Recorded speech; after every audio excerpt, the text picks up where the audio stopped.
আসসালামু আলাইকুম রহমতুল্লাহি ওয়াবারাকাতুহু। সম্মানিত দর্শক, বাংলাদেশে কিংস পার্টি তৈরি হচ্ছে এবং সরকারি মদদে। এটি এখন প্রকাশ্য দিবালোকের মতো সত্য। বেশ রাগঢাক ছিল, গল্পগুজব ছিল, কানাঘোষা ছিল এবং অনেকে সন্দেহ প্রকাশ করেছিলেন যে ডক্টর মোহাম্মদ ইউনূসের মতো একজন ভদ্রলোক মানুষ, একজন দেবতার মতো যাকে বলা হয় সহজ সরল মানুষ, যিনি তার সারা জীবনে পৃথিবী থেকে অনেক কিছু পেয়েছেন এবং জীবন সায়াহ্নে এসে তার আর তেমন কিছু পাওয়ার নেই।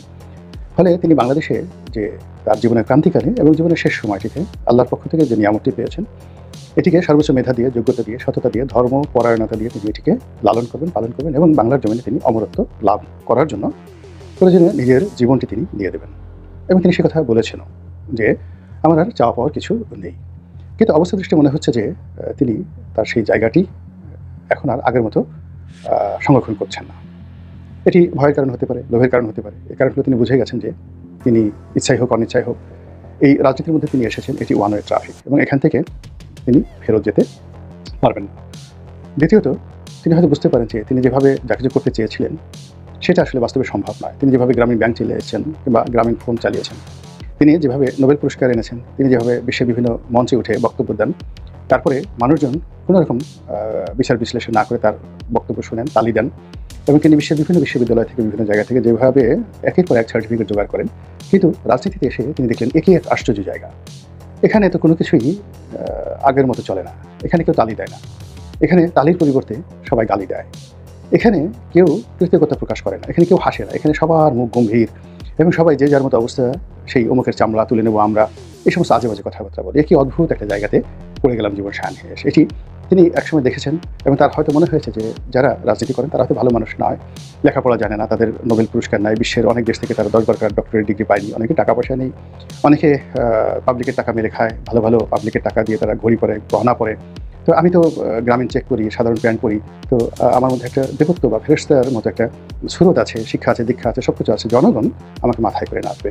কিন্তু দেখা গেল যে তিনি ক্ষমতা আসার পরে তিনি যাদেরকে মনে করতেন যে এরা দেশ চালানোর অনুপযুক্ত, এখন তাদের লোকজন এখন গাল বের করে, জিহ্বা বের করে, ঠোঁট বাঁকা করে, চোখ টিপ মেরে যে সকল অশ্লীল অঙ্গভঙ্গি করে তাকে ভয় দেখাচ্ছে, তাতে করে এই চেয়ার ছেড়ে, যমুনা ছেড়ে, ক্ষমতা ছেড়ে তিনি কোথায় যাবেন তিনি ভেবে কুল কিনারা পাচ্ছেন না। অথবা শেখ হাসিনা এখন দিল্লিতে গিয়েও যেভাবে স্বস্তিতে নেই, তাকে নিয়ে যেভাবে ডাস্টবিন তৈরি করা হচ্ছে, তাকে যেভাবে অপমান করার জন্য গ্রাফিতি তৈরি করে সেখানে লোকজন জুতো মারছে, কিংবা বঙ্গবন্ধুর যে মূর্তি, ভাবমূর্তি দূরের কথা, তার যে মাটির মূর্তি বা পাথরের মূর্তি, সেগুলো ভেঙে তার মস্তিষ্কের উপর যেভাবে আবর্জনা নিক্ষেপ করছে, তো এটা তো তার ক্ষেত্রে আরও বহুগুণ ধ্বংসাত্মক হবে। এর কারণ হলো এখনও মানে বঙ্গবন্ধু শেখ মুজিবুর রহমানের কোটি কোটি ভক্ত রয়েছে। তো এই ভক্ত মরিদানের সামনে যদি তার এই অপদস্থ হয়, শেখ হাসিনার এখনও কোটি কোটি কর্মী রয়েছে, সেই কোটি কোটি কর্মীর মধ্যে যদি তার অবস্থা এই হয়, তাহলে তার তো কোনো লোকজন নেই। এমনকি তিনি যদি মারাও যান, কয়জন মানুষ তার জন্য কান্নাকাটি করবে আত্মীয় স্বজনের মধ্যে, এটি আমরা বলতে পারি না। তো সেখানে তিনি যদি একটা বন্দোবস্ত না করে ক্ষমতা ছেড়ে চলে যান, তাহলে তার যে কী করুণ এবং সকরুণ অবস্থা হবে, এটা তিনি খুব সহজে বুঝতে পেরেছেন। এবং এই বোধ এবং বুদ্ধি থেকেই তিনি এখন যেটি করার চেষ্টা করেছেন, সেটা হলো কিংস পার্টি করার যে সকল কথা শোনা যাচ্ছিল, সেটিকে এখন তিনি একদম ওপেন মার্কেট, যেটিকে বলা ওপেন মার্কেটিং, এটি অনুসরণ করেছেন এবং তিনি খুব অনায়াসে বলে দিয়েছেন দেশের গণমাধ্যমে এবং বিদেশের গণমাধ্যমে, যারা এই বিপ্লবে নায়ক অর্থাৎ ছাত্ররা, তারা পার্টি করবে এবং তাদের করা উচিত। এর কারণ হলো এই যে নতুন একটি বিপ্লব, এই বিপ্লবের ফলে যে নতুন একটি বাংলাদেশ তৈরি হলো, এই বাংলাদেশের প্রতি যদি কারো দরদ থেকে থাকে, মমত্ববোধ থাকে, তাহলে এই ছাত্রদেরই আছে। দ্বিতীয়ত, এই ছাত্ররা বিপ্লবের আদর্শকে যেভাবে ধারণ করতে পারবে, এটা অন্য কেউ পারবে না। কাজেই ক্ষমতা তাদের হাতেই থাকা উচিত এবং তারা ক্ষমতার আগামী দিনের যে রাষ্ট্র ক্ষমতা, সেই রাষ্ট্র ক্ষমতার কি ফ্যাক্টর হওয়া উচিত। খুব খোলামেলাভাবে এই কথাগুলো তিনি বলে দিয়েছেন এবং এই কথা বলার পর যেটি হলো, পুরো রাজনৈতিক অঙ্গন রীতিমতো টাসকি খেয়ে গেছে। এখন অনেকেই বলার চেষ্টা করছেন, আমি কারো নাম বলবো না, যে আমরা এটা করবো, ওটা করবো, পাঠিয়ে ফেলবো, তারপরে আমাদের এত ক্ষমতা, আমরা যদি এটা ধাক্কা মারি তাহলে ডক্টর মোহাম্মদ ইউনূস 5 মিনিট থাকতে পারবেন কিনা, এই কথাগুলো অনেকে বলার চেষ্টা করছেন। কিন্তু বাস্তবতা হলো যে গত সেই 1/11 থেকে এখন পর্যন্ত, 2006 থেকে এখন পর্যন্ত বিএনপি এবং আওয়ামী লীগ উভয় দলের মধ্যেই দৌড়ে পালানোর ক্ষেত্রে তাদের যে পারঙ্গমতা রয়েছে, এটি কল্পনাই করা যায় না। আপনি চিন্তা করুন, আওয়ামী লীগের এক বড় নেতা, আমি নাম বলবো না, বড় নেতা, 7-8 বারের সংসদ সদস্য, তো 4ই আগস্ট রাতে তার এক আত্মীয়র সঙ্গে তার টেলিফোনে কথা হলো। সেই আত্মীয় অভিযোগ করে বললো যে ভাই আপনারা কেন আত্মসমর্পণ করছেন না, দাবি মেনে নিচ্ছেন না, ইত্যাদি ইত্যাদি অনেক কিছু। তো সেই নেতা তাকে, যাকে বলা হয়, আশ্বাস দিলেন যে এই তুমি এরকম কেন করছো, নাক তেল দিয়ে ঘুমাও, দেখো আমি ঘুমাচ্ছি, এই সকল সমস্যার সমাধান হয়ে যাবে, শেখ হাসিনা যেখানে আছে সেখানে কোনো সমস্যা নেই, ভারত যেখানে আছে কোনো সমস্যা নেই, সবগুলো দেখবো ঠান্ডা মেরে ঠান্ডা হয়ে যাবে 4 তারিখ রাতে। 5 তারিখে অবস্থা আপনারা জানেন, আগস্ট মাসের 5 তারিখ অবস্থা জানেন। এবং সেই নেতা ঘুম থেকে উঠে তিনি যে কত সুন্দরভাবে দিল্লিতে বা ইন্ডিয়াতে পালিয়ে গেছেন টাকা পয়সা পরিবার পরিজন সবাইকে নিয়ে, একেবারে অলৌকিকভাবে জাদুকরীভাবে, যে আমরা যারা জনগণ কিংবা প্রশাসন আমরা একটু টেরই পাইনি। এভাবে দেখেন কত বড় বড় মানুষ চোখের সামনে দিয়ে সুমন্তর সু বলে তারা বাংলাদেশ থেকে পালিয়ে গেছে। তো পালিয়ে যাওয়ার ক্ষেত্রে আওয়ামী লীগের এই যে নেতা, তাদের যদি পূর্ব অভিজ্ঞতা না থাকতো, ট্রেনিং না থাকতো, প্রতিযোগিতা না থাকতো এবং প্রস্তুতি না থাকতো, তাহলে তারা কি পালাতে পারতেন? আবার একইভাবে দেখুন, যখন 2006 সনে বিএনপির পতন হলো, তখন বিএনপির অনেক বড় বড় নেতা, আপনি হারিস চৌধুরীর দাপট বাংলাদেশে কে না জানে, কিন্তু তিনি যেভাবে লোকচক্ষুর অন্তরালে চলে গেলেন। এইভাবে আমি হারিস চৌধুরী সাহেব যেহেতু মারা গেছে তার নামটাই বললাম। অন্য অন্তত হাওয়া ভবনের সাথে জড়িত কিংবা চেয়ারপারসনের কার্যালয়ের সাথে জড়িত, পিএমও অর্থাৎ প্রধানমন্ত্রীর অফিসের সাথে জড়িত, এরকম অন্তত 100 যাদের প্রতি জনরোষ খুব প্রবল ছিল, এবং তাদেরকে যদি মঈনুদ্দিন ফখরুদ্দিনের সরকারের যারা লোকজন হাতে পেতেন, সবার পিঠের চামড়া, গালের চামড়া আর পশ্চাৎ দেশের চামড়া এক করে ফেলতেন। কিন্তু সেই লোকগুলো এত সুন্দরভাবে তারা পালিয়ে গেছেন যে তাদের টিকিটই পর্যন্ত কিন্তু কেউ স্পর্শ করতে পারেননি। তো এই যে দেখুন যে তাদের পালানোর যে ট্রেনিং এটি ছিল, তাদের পালানোর ট্রেনিং ছিল। জাতীয় পার্টির অনেকে পালিয়েছেন, কেউ পালাননি। আবার দেখুন বাংলাদেশের মধ্যে জামাতাতে বড় বড় কথা বলে তার দেশ ছেড়ে যায়নি, এর কারণ হলো বিদেশে যাওয়ার মতো তাদের সেই অবস্থা নেই। যাদের আছে তারা বিদেশে, সৌদি আরব গেছে, দুবাই গেছে, কাজকর্ম করছে, আল্লাহ বিল্লাহ করছে। কিন্তু বাংলাদেশের যারা নেতৃত্ব রয়েছে, এই বাংলাদেশের মধ্যে ধান খেতে, পাট খেতে, তারপর শেষে খালে বিলে পাহাড়ে সমুদ্রে নদীতে নালাতে তারা এত সুন্দরভাবে নিজেদেরকে লুকিয়ে রেখেছেন যে শেখ হাসিনা তার সর্বশক্তি দিয়ে তাদের ধরেছেন অনেককে। কিন্তু আবার তারা এত সুন্দরভাবে সে জেলখানা থেকে বের হয়ে এসেছেন আইনের ফাঁক ফোকর দিয়ে, এখন তারা রাজত্ব করেছেন। তো এই রাজত্ব করার ফলে যেটি হচ্ছে সেটি হলো যে তারা সবাই তাদের এই যে দাপট, বর্তমানে যে দাপট প্রত্যেকটা রাজনৈতিক দলের যারা ক্ষমতা আছেন, এই দাপটটা যেমন সত্য, আবার একইভাবে যদি কখনো পরিবেশ পরিস্থিতি প্রতিকূলে চলে যায়, 1 মিনিটের মধ্যে যারা পালানো, তারা এত চমৎকারভাবে পালাবেন, সেই পালানো দেখে আওয়ামী লীগের লোকজন হতবাক হবে, এটা হলো কী করে, এত দ্রুত, আমরা অত দ্রুত পারিনি। এটা গেল 2। 3 নম্বরে হলো যে আওয়ামী লীগ, বিএনপি, জামাত, জাতীয় পার্টি অর্থাৎ পলিটিক্যাল যারা লোকজন রয়েছে, এবং এদের মধ্যে বিশেষ করে যারা দুর্নীতিবাজ, এদের কোনো রকম নৈতিক শক্তি নেই। মানে তারা হম্বিতম্বি যাই করুক না কেন, আপনি যদি তাদেরকে একটা ধমক মারেন, পুলিশের একটা বাঁশি ফু দেন, কিংবা এই ধর এই কথা শুধু বলেন, দেখবেন যে পিছনের দিকে না তাকিয়ে শুধু দৌড়াচ্ছে, ওরে বাবা গো, ওরে মা গো করে তারা দৌড়াচ্ছে। যে এখন দেখেন যারা বড় বড় কথা বলে মঞ্চে, অনেক বড় বড় কথা বলে, শুধু পিছনে দেখবেন সামনে 1 লাখ লোক আছে, আর পিছনে একটা টিয়ার শেল যদি পুলিশ ছুড়ে দেয়, বাঁশিতে জোরে একটা ফু দেয়, একজন লোক পিছনে তাকাবে না, তারা মঞ্চ থেকে প্রথমেই জাস্ট একটা ঝাঁপ দেবে, এরপরে যে কোথায় চলে যাবে খুঁজেও পাবেন না। তো এখন এই যে এদের মধ্যে যে গত 20 বছর ধরে আপনি ভয় পাচ্ছেন, আপনি চিন্তা করুন একটা সাপ, গোখরা সাপ, সে মরে গেছে, একেবারে মরে গেছে, আপনি কনফার্ম মরে গেছে। একটা মরা সাপকে যদি আপনাকে বলা হয় আপনি একটু ধরেন, এই গোখরা সাপের মুখটাতে আপনি একটা চুম্বন দেন, আপনি কি পারবেন?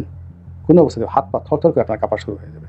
ধরেন একটা বাঘ ঘুমিয়ে আছে, সে মরেনি, ঘুমিয়ে আছে, অথবা তাকে ইঞ্জেকশন দিয়ে অফ করা হয়েছে, আপনি যদি ট্রেন আপ না হন, আপনি কি বাঘের লেজটা ধরতে সাহস পাবেন না। তো কাজেই 20 বছর ধরে কন্টিনিউয়াসলি যারা পুলিশের, প্রশাসনের, কোর্ট কাছারির, মাস্তানির ভয়ে তটস্থ ছিল, তারপর সে দৌড়ে পালিয়েছিল এবং লুকিয়েছিল, তাদের উপর যদি আবার কোনো কারণে ইনিউ সরকার যদি জুলুম চালায়, অত্যাচার চালায়, এখন সবাই বেচারাকে ইচ্ছা মতো তারা সবাই তাকে ব্যবহার করার চেষ্টা করছে, কারণ হলো তিনি শান্তিতে নোবেল পুরস্কার পেয়েছেন, তিনি শান্তি বজায় রাখার চেষ্টা করেছেন। কিন্তু যদি কোনো কারণে কঠোর হন, ধরপাকড় শুরু হয়, মারধর শুরু হয়, উইদিন 24 ঘন্টার মধ্যে আপনি একটা ভিন্ন দৃশ্য বাংলাদেশে দেখবেন, যেটি আপনি কল্পনা করতে পারেন না। এখন এই জিনিসগুলো ডক্টর মোহাম্মদ ইউনূস তার উপদেষ্টারা হয়তো এইভাবে জানেন না, কিন্তু তাদেরকে যারা পরামর্শ দেন, রাষ্ট্রীয় কর্মকর্তা কর্মচারী যারা আছেন অত্যন্ত প্রাজ্ঞ অভিজ্ঞ, তারা কিন্তু এই যে বাঙালির আর বাঙালি রাজনীতিবিদদের এই চরিত্রটা খুব ভালো করে জানেন। তো কাজে খুব সহজে এই যদি ডক্টর ইউনূস তারা ক্ষমতা না ছাড়েন, তাহলে তাদেরকে খুব সহজে এখান থেকে আমরা যেভাবে ধাক্কা মেরে ফেলে দিয়ে তারপর নিজেদের ইচ্ছা মতো কোনো একটা কিছু করবো, এটা আমার কাছে মনে হচ্ছে এটা অসম্ভব ব্যাপার। 2 নম্বর হলো যে এই মব, যে বিচার হাতে তুলে নেওয়ার যে সংস্কৃতি শুরু হয়েছে বা মব তৈরি করা হচ্ছে, এটি আমার কাছে মনে হচ্ছে একটা সাজানো নাটক। এবং এই যারা এই কাজকর্মগুলো করছেন তাদেরকে পচানোর জন্য, সমাজ কনস্টেবল করার জন্য, রাজনৈতিক দলগুলোকে অসহায় করে দেওয়ার জন্য, সব মিলিয়ে প্রতিটি মানুষের মধ্যে একটা ভয় তৈরি করার জন্য এই মবগুলো তৈরি করা হচ্ছে। কাজেই এটিও যদি সরকার চায়, যে কোনো সময় বন্ধ করে দিতে পারে। তো এই যে সরকার সব কিছু উল্টে পাল্টে দেখছে, এবং দেখে আফটার 7 মাস পরে তারা সিদ্ধান্ত নিল যে এখন তারা নতুন কিছু করতে পারে। তারা বুঝে গেছে বিএনপি কতটুকু লাভ দিতে পারে, জামাত কতটুকু সাহায্য করতে পারে, তারপরে হেফাজত কী করতে পারে, হুজুররা কতটুকু বক্তব্য দিতে পারে। মানে এই সময়ের মধ্যে আমরা যারা টকশো করি, আমরা টকশো দিকে কে কী বলতে পারি, প্রতিটি জিনিসই সরকার বুঝে গেছে। কারণ এখানে সরকার ডক্টর মোহাম্মদ ইউনূস একা নন, তার সঙ্গে রাষ্ট্রের 20 লাখ কর্মকর্তা কর্মচারী রয়েছে। এই 20 লাখ কর্মকর্তা কর্মচারীদের মধ্যে যারা এখন নেতৃত্বে রয়েছেন, যারা এই সরকারকে সাহায্য করছেন বা করতে বাধ্য, তারা কিন্তু আমাদের এই ক্যারেক্টারিস্টিক্সটি ভালো করে জানেন। ফলে কী হলো, সরকার যে নতুন সিদ্ধান্ত নিয়েছে যে এখন থেকে তারা এই কাজ করবে। আর সেই কাজের মধ্যে কী হলো, বিএনপি, আওয়ামী লীগ, জাতীয় পার্টি তারা সবাই মোরলেস ক্ষমতায় থেকে যে কর্মকাণ্ডগুলো করেছেন। আওয়ামী লীগ ক্ষমতা থেকে বাকশাল করেছে, তারপরে শহীদ প্রেসিডেন্ট জিয়াউর রহমান ক্ষমতা থেকে বিএনপি করেছে, জাগদল করেছেন, এরশাদ জাতীয় পার্টি করেছেন। তো এই জিনিসগুলো তো সফল হয়েছে, ব্যর্থ হয়নি একটা, সবাই সফল হয়েছে। বাকশাল আপনি খুন করেছেন, কিন্তু বাকশাল তো সফল হয়েছে। বাকশালের যেদিন বাকশাল প্রতিষ্ঠিত হলো সেদিন থেকে 15ই আগস্ট পর্যন্ত সারা বাংলাদেশে বাকশাল বাকশাল বাকশাল বলে যে জিকির হয়েছিল, ওইরকম জিকির সারা বাংলাদেশে আর কখনো হয়নি, কখনো হয়নি। এটি আপনি সেই যাকে বলা হয় মিস্টার ইন্ডিয়া সিনেমাতে যেমন বোগাম্বো খুশ হওয়া, ওইরকম একটা পরিস্থিতি তৈরি হয়ে গিয়েছিল বাকশালকে নিয়ে। এবং রাষ্ট্রের, সমাজের, রাজনীতির এমন কোনো রথী মহারথী নেই যারা বাকশালে যোগদান করেননি, এবং বাকশালের একটু যোগদান করার জন্য যারা ক্ষমতাধর লোকজন তাদের হাতে পায়ে ধরেননি, এমন কোনো লোক নেই। কাজে এই যে আমাদের রং পাল্টাতে দেরি লাগে না। খন্দকার মোশতাকের পা ধরে সালাম করে তার মন্ত্রী পরিষদে স্থান পাওয়ার জন্য বঙ্গবন্ধুর পরিবারের খুব ঘনিষ্ঠজনরা যে কান্নাকাটি হাজারি করেছে, ওটি যদি আপনি দেখতেন এই সময়টিতে আপনার জীবন সম্পর্কে একটা ঘৃণা চলে আসতো। কাজে এই হলো আমাদের নৈতিক চরিত্র, এবং সেই চরিত্র নিয়ে সরকার এখন বুঝতে পেরেছে যে এখন it is the right time to যাকে বলা হয় অর্গানাইজ এ কিংস পার্টি। তো সেই কিংস পার্টি তারা অর্গানাইজ করছে, ঘোষণা দিয়ে করছে, এবং তারা টার্গেট করছে যে বিএনপি এবং আওয়ামী লীগ থেকে অন্তত 100 লোককে তারা এই কিংস পার্টিতে আনবে। তাদের দ্বারাই রাষ্ট্র চালাবে, তাদের দ্বারাই দেশ চালাবে, তাদের দ্বারাই এই কিংস পার্টি গঠিত হবে, ঠিক যেইভাবে বিএনপি হয়েছিল, যেভাবে জাতীয় পার্টি হয়েছিল। এবং তাদের হাতে ক্ষমতা দিয়ে খুব চমৎকারভাবে দেখা গেল যে একটা স্ট্যাবল সরকার গঠন করে তারপর ডক্টর মোহাম্মদ ইউনূস প্রেসিডেন্ট হয়ে গেলেন, পায়ের উপর পা তুলে কলা খেলেন, মূলা খেলেন, এবং পুরো জাতিকে সবক দিলেন। এখন এই যে 100 জন লোক, বিএনপির 100 জন লোক, আওয়ামী লীগের 100 জন লোক কারা, বিভিন্ন পত্রিকায় এসেছে, টকশোতে কথাবার্তা হচ্ছে, সেটি হলো বিগত নির্বাচনগুলোতে যারা মনোনয়ন বঞ্চিত হয়েছেন, স্বতন্ত্র ইলেকশন করেছেন, এবং শেখ হাসিনার সঙ্গে যাদের সম্পর্ক ভালো না কিন্তু এলাকাতে প্রচণ্ড জনপ্রিয়, এরকম 100 লোককে আওয়ামী লীগ থেকে টার্গেট করা হয়েছে। তাদের উপর শক্তি প্রয়োগ করে, অর্থ দিয়ে, বিত্ত দিয়ে, যেভাবে হোক না কেন তাদেরকে নিয়ে আসা হবে। এবং এই গ্রুপের মধ্যে এত বিখ্যাত বিখ্যাত লোক রয়েছে, আন্তর্জাতিক মানের লোক রয়েছে, যারা যাকে বলা হয় শেখ হাসিনাকে ফাঁসিতে ঝুলিয়ে হলেও প্রধানমন্ত্রী হওয়ার জন্য উদ্গ্রীব আছেন, আমি নাম বললাম না। এবং এদের সবারই যোগ্যতা, প্রধানমন্ত্রী হওয়ার যোগ্যতা ডক্টর মোহাম্মদ ইউনূসের চেয়ে বেশি বই কম নয়, শেখ হাসিনার চেয়ে বেশি বই কম নয়। আওয়ামী লীগের মধ্যে এরকম লোক রয়েছেন অন্ততপক্ষে 10 জন, আর এই 10 জনের পেছনে হান্ড্রেডস অফ লোক রয়েছেন। তো এটি গেল আওয়ামী লীগ। বিএনপির একই অবস্থা, জনাব তারেক রহমান সাহেবের প্রতি বিরক্ত এরকম লোকের সংখ্যা খুবই জনপ্রিয়, শক্তিশালী, তারা শুধুমাত্র নিশ্চয়তা চায় যেন তারা সাস্টেন করতে পারে। কিন্তু এরকম 100 লোক বিএনপিতে খুঁজে পেতে কোনো অসুবিধা হবে না।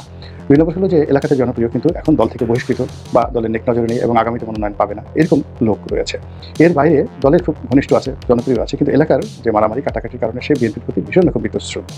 এবং এই যে তথ্য এবং ডাটাগুলো একেবারে হালনাগাদ, টু দি পয়েন্টে বিভিন্ন গোয়েন্দা সংস্থা কিন্তু কাজ করছে গত 7 মাস যাবত, এবং তাদের এই সকল যে গ্রাউন্ড ওয়ার্ক 100% হয়ে গেছে। আপনি নিশ্চিত থাকেন 100% হয়ে গেছে। এবং এই যে 100 জন লোকের যে পালের গোড়া বিএনপি এবং আওয়ামী লীগের, এরকম 10 জন লোককে, বিএনপির 10 জন, আওয়ামী লীগের 10 জন লোককে একত্র করে তাদের সঙ্গেও কিন্তু বিভিন্ন অ্যাঙ্গেলে যোগাযোগ করা হয়ে গেছে। এখন দিল্লিতে বসে শেখ হাসিনা এটা কল্পনা করতে পারছেন না, লন্ডনে বসে তারেক রহমান সাহেব এটা বুঝতেও পারছেন না।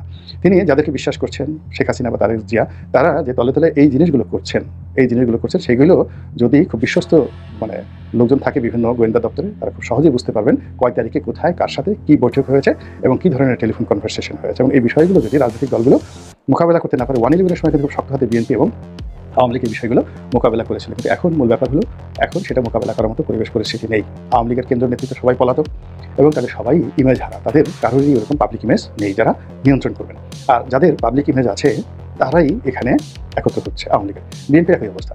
বিএনপির যে লোকগুলো এই মুহূর্তে যারা কমিটি বাণিজ্য করছে, গত 10-12 বছর যাবত যারা এই সমস্ত কর্মকাণ্ড করছে, তারা দলের মধ্যে খুবই জনপ্রিয়, এবং যত বেশি গণতন্ত্র হবে তত বেশি এই লোকগুলো অনিরাপদ। যারা এই কমিটি বাণিজ্য করছে তাদেরকে কোনো জেলায় যদি দলের কেন্দ্রীয় নেতৃত্ব বলে যাও একটু তুমি, যেহেতু সে 10 জনের কাছে পয়সা নিয়েছে, 10 জনের মার খাবে সে। ফলে এই যে এখন একটা গণতান্ত্রিক পরিবেশ রয়েছে, এই গণতান্ত্রিক পরিবেশে কমিটি যারা করছে বা কমিটি যারা বিক্রি করেছে তারা ভীষণ রকম বিপদ এবং বিপত্তির মধ্যে আছে। অন্যদিকে যারা জনপ্রিয় যারা লোকজন রয়েছে তারা এই সময়টিতে একটা সুবিধাজনক, তারা একবার দলের পক্ষে বলছে, আরেকবার ইউনূস সাহেবের পক্ষে বলছে বা বিপক্ষে বলছে, সব মিলিয়ে পুরো পরিস্থিতিকে, এবং তাদের সবারই একটা নির্বাচনী এলাকা আছে, নিয়েছে পুরো বিএনপি যারা কেন্দ্রীয় নেতৃত্ব আছেন এই মুহূর্তে, যারা এই গত 10 বছর যাবত কমিটি নিয়ন্ত্রণ করেছেন, দল নিয়ন্ত্রণ করেছেন, তারা যে মুভমেন্ট করবে, জেলা শহরগুলোতে যাবেন, বিভাগীয় শহরগুলোতে যাবেন, এই অবস্থা নেই। এখন বরিশালে যারা বিভাগীয় নেতৃবৃন্দ আছেন তারা এই 5ই আগস্টের আগে যেভাবে বিভাগ নিয়ন্ত্রণ করতে পারতেন, 5ই আগস্টের পরে এখন বরিশালে গিয়ে এখন যারা বরিশাল নিয়ন্ত্রণ করেন তাদের সাথে কথা বলতে পারবেন না। সেম বগুড়াতে, সেম ফেনীতে, সেম চট্টগ্রামে, এবং এখানে একটু নির্বিষয়ে রক্তক্ষয়ী সংঘর্ষ শুরু হয়ে যাবে। এবং এই সুযোগটাই ডক্টর মোহাম্মদ ইউনূস এবং তার যারা লোকজন আছে তারা যদি নেন, তাহলে আপনি সেটাকে কি বলবেন? মহান আল্লাহ আমাদের সবাইকে হিদায়াত দান করুন এবং হেফাজত করুন। আসসালামু আলাইকুম ওয়া রাহমাতুল্লাহি ওয়া